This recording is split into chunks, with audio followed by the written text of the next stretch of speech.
Whenever you are. Thank you for coming today. My name is Cheri Mandel.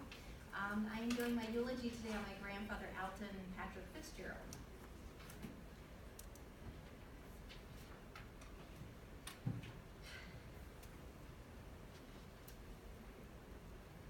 Sorry.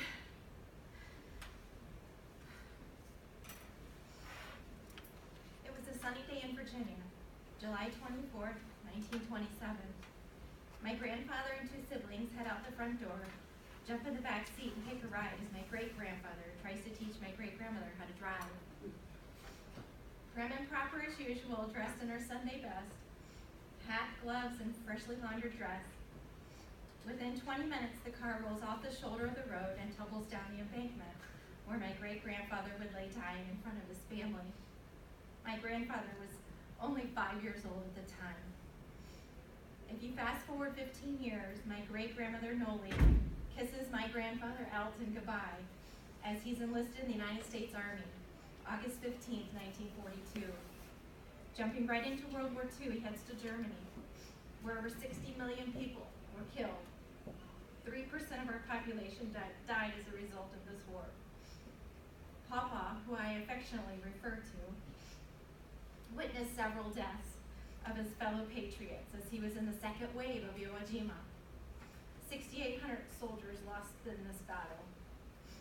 While serving in the Korean War, he made several lifelong friends, which he would return to Virginia on a yearly trip to meet up with.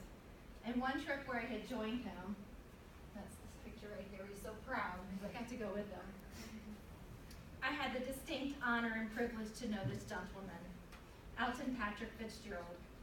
I knew him as Papa, and others knew him as Fitz. It was an affectionate name given to him by his service buddies, according to his last name. He was a true American patriot.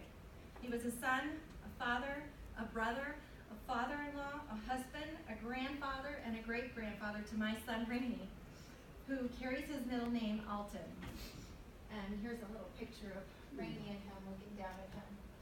And this was of the last Christmas I was with him. My grandfather was a man of great character, integrity, and compassion. I say character because while I say Papa was a man of great character, let me be clear.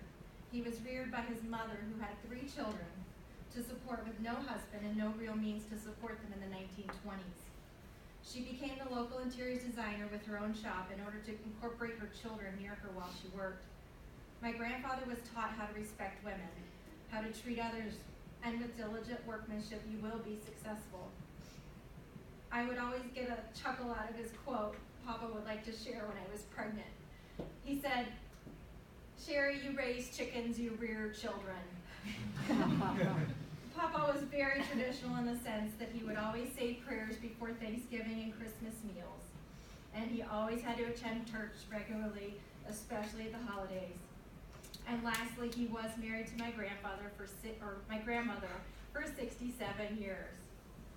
Integrity.